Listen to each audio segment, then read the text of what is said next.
Hi guys, let's talk goal setting, specifically goal setting for your TPT store, because it can be hard to know like what you should actually set as your goal and what you should pick and then how to actually achieve that. So if that sounds like something that you maybe want help with here in this New Year's resolution, aka Becca's favorite time of year season, then let's get into it.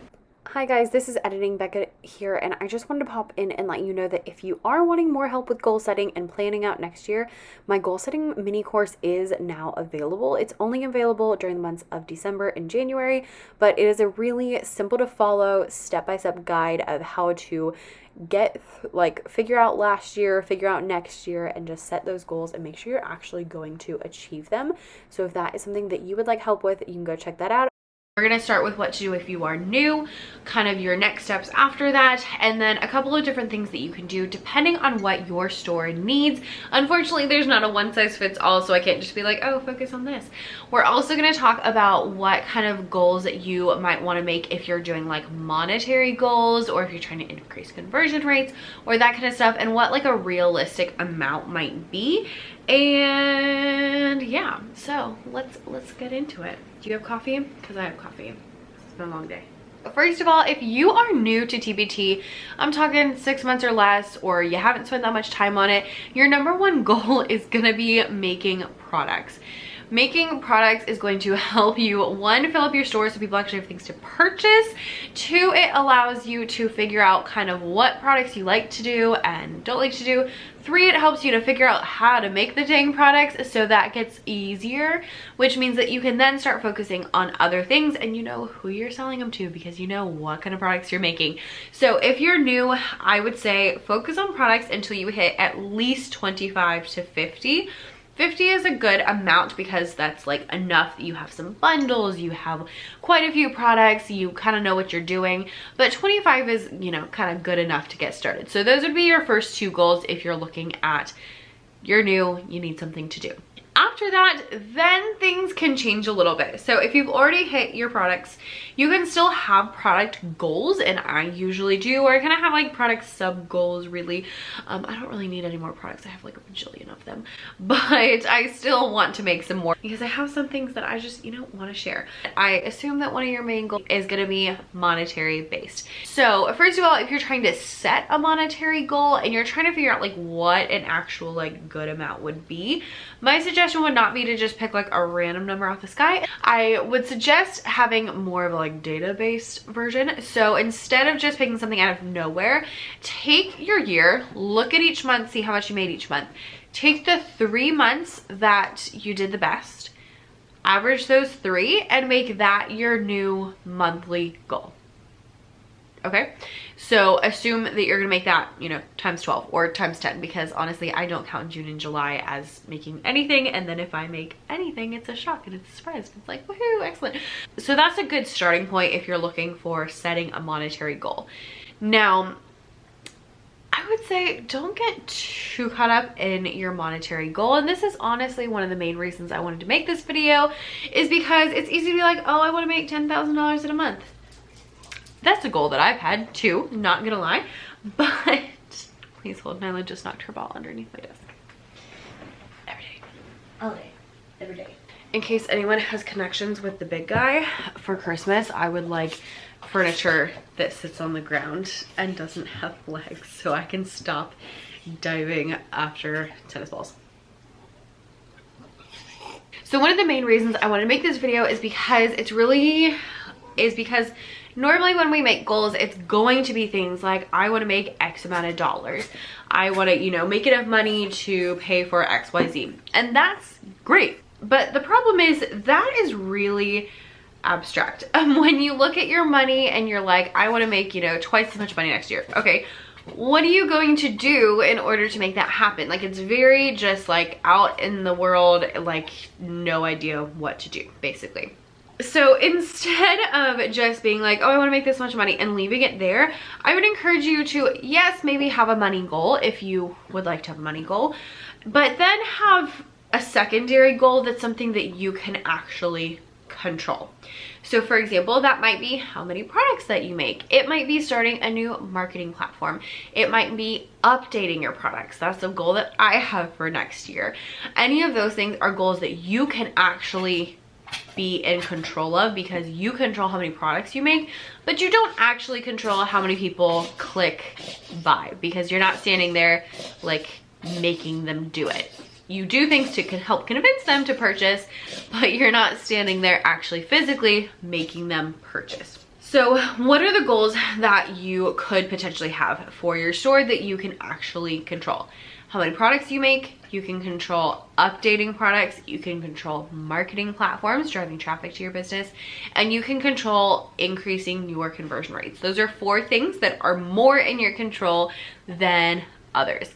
So if you're gonna go through those, products is kind of, you know, straightforward. You just make more products, and that's always a really good goal, especially if you can make quite a bit, because if you make, you know, like 2 more products, it's not gonna make a big difference.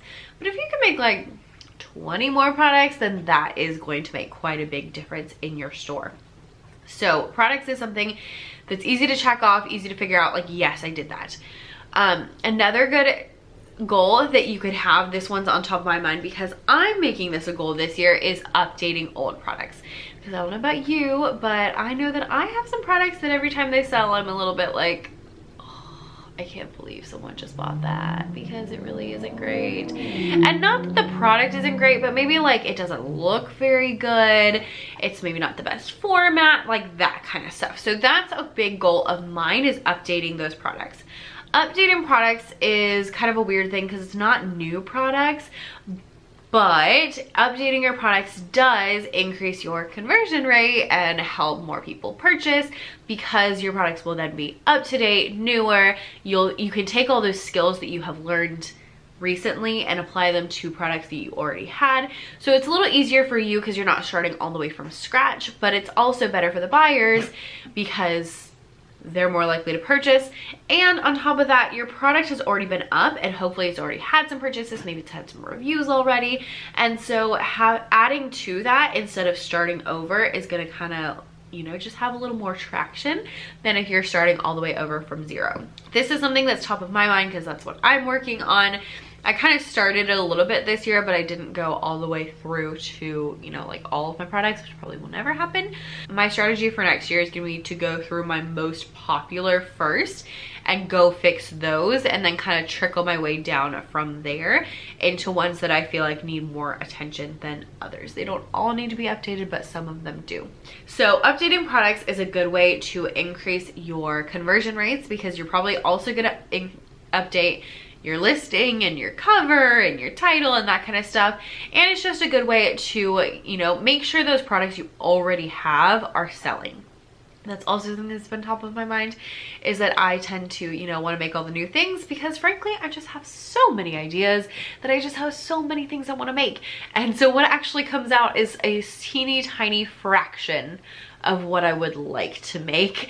And so that's the main reason I have so many products. But I've been kind of gut checking myself and being like, okay, Becca, what you need to do is make sure the things you already have are selling instead of spending all your time making new, which is also, it's just hard. It's just hard. So that's a goal that I have for next year.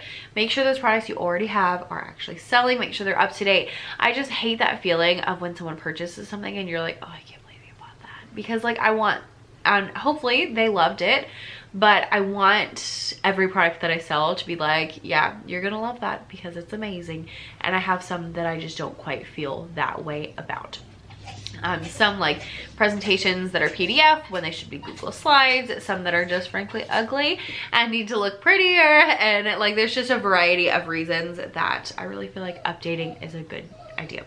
In conjunction with updating those products, increasing your conversion rate is a great way to make more sales and have a higher, you know, end amount.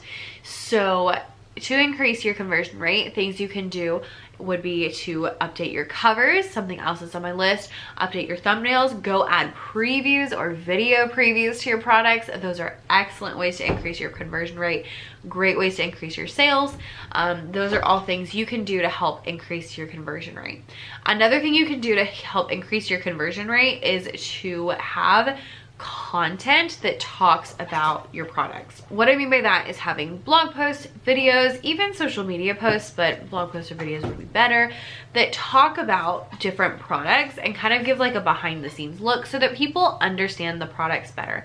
The better they understand the products, the more likely they are to actually purchase said products. So if you're looking to increase your conversion rate, that's a great way to do it.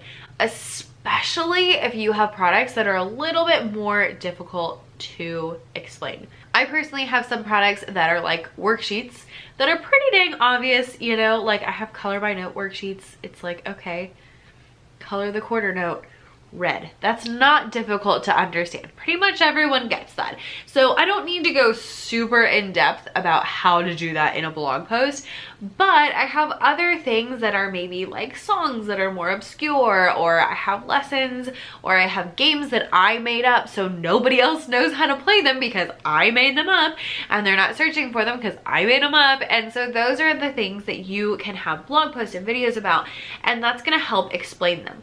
The more difficult to understand your product is, the more you want to explain it.